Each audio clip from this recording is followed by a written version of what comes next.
Hey, I'm Matt. This is a 10-minute Bible hour, and right now I'm standing in the middle of a spring snowstorm in western Wyoming for no reason whatsoever other than that it looks cool. And I'm hoping that by the end of this, my Norse beard, which I wear to compensate for my lack of head hair, will be covered in icicles and will therefore impress you and also look awesome. I got this great question from somebody on the internet in regard to one of the videos I made recently. This question is about the creation of the Bible as we know it today.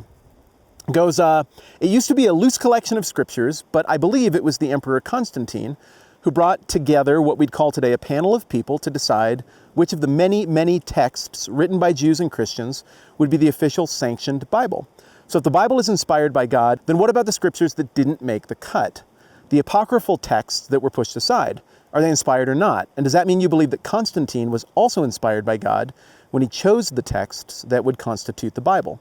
I see it as a political move rather than religious, but I'm very curious to have your take on it, and they go on to say some really nice things. And that is a great question. In the first century, when the Bible happened, or the New Testament happened, nobody was thinking in terms of, we need to organize up these books and make it into one bound up document, because they thought Jesus was coming right back.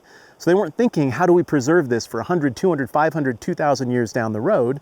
They were thinking, well, we know what Scripture is, because we all heard Jesus say it. We all know who Paul is. We're circulating these letters around, and there was clarity on this in the early going.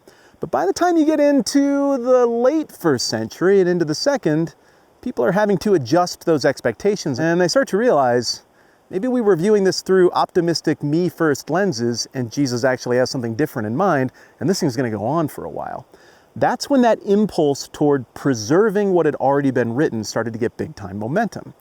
Now that momentum came from there, internally amongst Christians who wanted to preserve this, but also some pressure came externally from some deviant versions of Christianity. Gnostic Christianity, which is a fusion of Greek philosophy and sort of Christian-ish theology, as well as some other variants and what I guess Christians would call heretical assumptions about Jesus.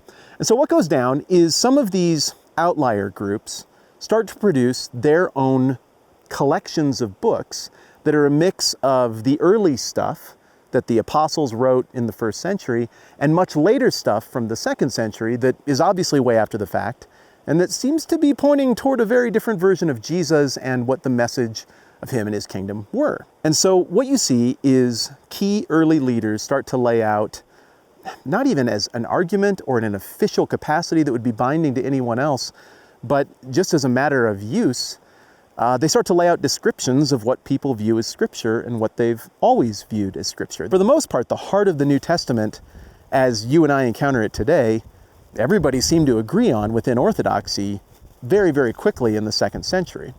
As you get into the third century, so now we're into the 200s, and the fourth century into the 300s, Christianity is starting to really catch on. And the difference between sects that are outside of Christian thought and orthodoxy is becoming very evident in every way but one. There are some people, particularly in Egypt, who are arguing that, yeah, Jesus is a created being and the most important one ever. It seems like everybody else is kind of saying, no, that's not what was handed down to us. That's not what all of these original documents say. And it's about that time that the political situation in Rome changes, and this guy Constantine finds himself in a fight with a rival named Maxentius in Italy. They both want to become emperor or full-time emperor.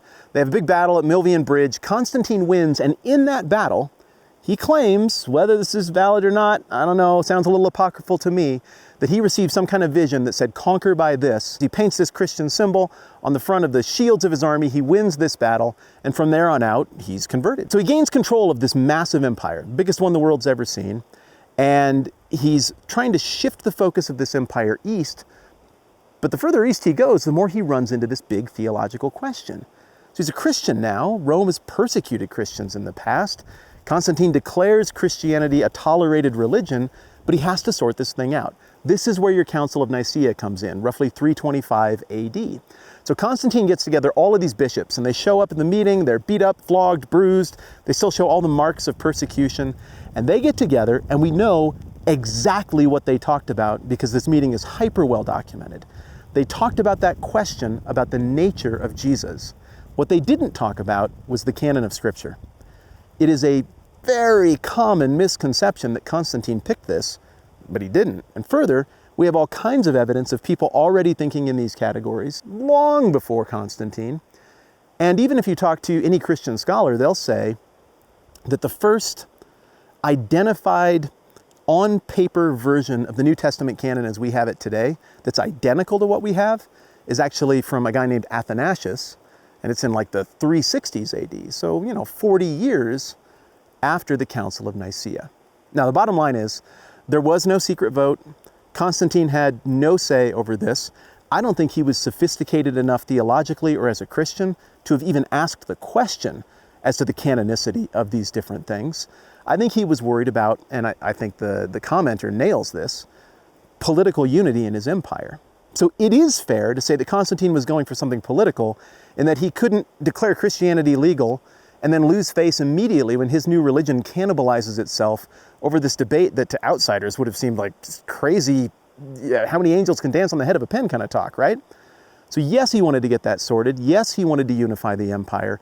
No, he didn't have anything to do with the selection of scripture. And in fact, there really wasn't ever a moment where the whole church got together and voted on this. There were some small regional councils where different expressions of the canon after the time of Nicaea were addressed and put together, but none of those were binding to the global church. The saying goes that when it comes to the New Testament, and the Old Testament's a harder question, and I don't have time for that right now, but when it comes to the New Testament, that the canon was not decided upon, it was discovered. I've read almost all of these apocryphal books that received even a little bit of consideration to be a part of the New Testament. They're different. They're arguing for a different religion. For me, the books of the Bible are internally and externally cohesive as a New Testament canon, and I feel really good about that process. That was a great question. Thank you for bringing stuff like that up, and I've got a couple of videos that I'll link below where I've got into this in some other ways as well. I'm Matt. This is the 10-Minute Bible Hour. I'm going inside.